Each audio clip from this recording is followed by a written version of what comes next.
देखिए, वक्फ संशोधन बिल से मुसलमानों को कोई नुकसान नहीं है, बल्कि फ़ायदा है। और इस वक्फ की ज़मीन से होने वाली आमदनी जो जिस मकसद के लिए हमारे बुज़ुर्गों ने वक्फ की थी, उस वाक़िफ़ की मंशा के मुताबिक काम होगा। उससे होने वाली आमदनी से गरीब, कमज़ोर, लाचार, यतीम, बेवा मुसलमानों की किफ़ालत होगी, उनकी आर्थिक मदद की जाएगी। इससे सामाजिक और आर्थिक तौर पर गरीब मुसलमान जो है वो उभर के आएंगे और अच्छी ज़िंदगी गुजार सकेंगे। वाक़िफ़ की मंशा भी यही थी कि जो ज़मीन वक्फ की गई है उससे होने वाली आमदनी गरीब मुसलमानों पर ख़र्चा की जाए, दीन के काम में, कौम की फलाह बहबूद और जन कल्याण के कामों में ख़र्चा किया जाए। ये नहीं हो रहा था, वाक़िफ़ की मंशा के मुताबिक काम नहीं हो रहा था, इसलिए वक्फ में संशोधन किया गया। और ये संशोधन जो हुआ है वो मुसलमानों के लिए फ़ायदेमंद है। इससे करप्शन रुकेगा और इस ज़मीन पर स्कूल, कॉलेज, हॉस्पिटल, मदरसे, यतीम खाना, ये तमाम चीज़ें बनेंगी। एजुकेशन का एक बहुत बड़ा सेटअप तैयार किया जाएगा, उससे गरीब बच्चों की मदद होगी, फ्री में तालीम दी जाएगी, बैतुल-माल कायम किया जाएगा। और चंद सियासी लोग मुसलमानों को डराने में और बहकाने में लगे हुए हैं और वो कह रहे हैं कि मस्जिदों मदरसों को खतरा है। मैं आपको यकीन दहानी कराता हूं कि इस संशोधन बिल में ऐसा कुछ भी नहीं लिखा है। मदरसों को, मस्जिदों को, खानकाहों को, ईदगाहों को, कब्रिस्तानों को, दरगाहों को इस बिल से कोई खतरा नहीं है। मैं तमाम मुसलमानों से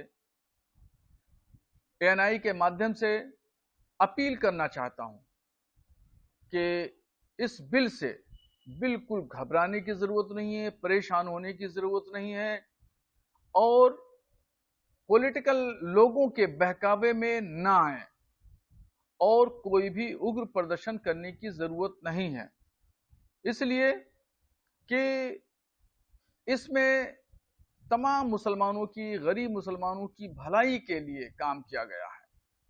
और आपने देखा कि 2019 और 20 में जब CA का कानून आया तो यही चंद लोग कह रहे थे, मुसलमानों को डरा रहे थे कि तुम्हारी शहरियत, नागरिकता छीन ली जाएगी। अगर CA कानून लागू हो गया तो तुम हिंदुस्तान के शहरी नहीं रहोगे। क्या हुआ? 4 साल से ज्यादा का अरसा गुजर गया, वो कहने वाले नापैद हो गए और पूरे हिंदुस्तान में किसी भी एक मुसलमान की शहरियत नहीं छीनी गई, क्योंकि CA ये नागरिकता देने वाला है, नागरिकता छीनने वाला कानून नहीं था।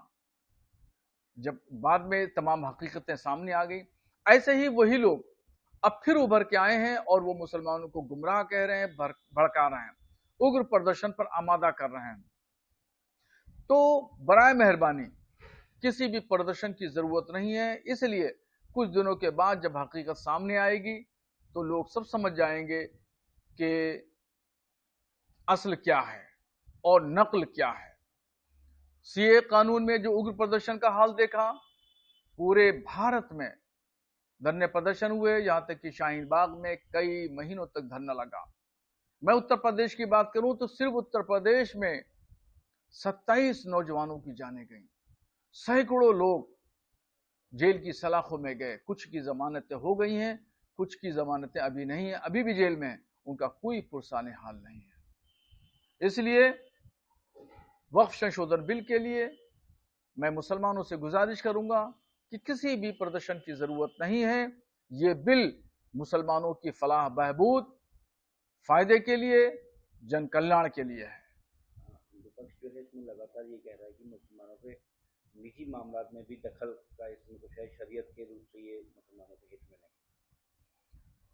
शरीयत के रूह से वाकिफ की मंशा के मुताबिक काम होना चाहिए, मगर वाकिफ की मंशा के मुताबिक काम नहीं हो रहा था। करोड़ों की जमीनों को रियोड़ियों के भाव वक्फ बोर्डों से मिलकर के साठ गांठ करके बेच दिया जा रहा था और वो अपनी जाती पॉकेट में रख लिया जाता था। غریب مسلمانوں پر خرچہ نہیں ہو رہا تھا، تو شریعت کے خلاف پہلے سے کام ہو رہے تھے، کرپشن عروج پہ تھا، تو اس لیے یہ بل آیا ہے۔ اس بل میں کہیں بھی کوئی شرعی معاملے میں مداخلت نہیں کی گئی ہے۔ جو لوگ کہہ رہے ہیں وہ مسلمانوں کو بھڑکا رہے ہیں، ورغلا رہے ہیں اور شریعت کا حوالہ دے کر کے غلط فہمی پیدا کر رہے ہیں۔ ان سے ہوشیار رہنے کی ضرورت ہے۔